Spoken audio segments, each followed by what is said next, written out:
Ну, конечно, Дед Мороз, Динь-Дидон, Динь-Дидон, нам придет подарки он.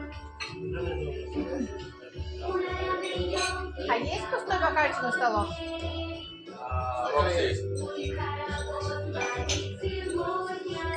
Что они пустые, они не совсем чистые. Чистый?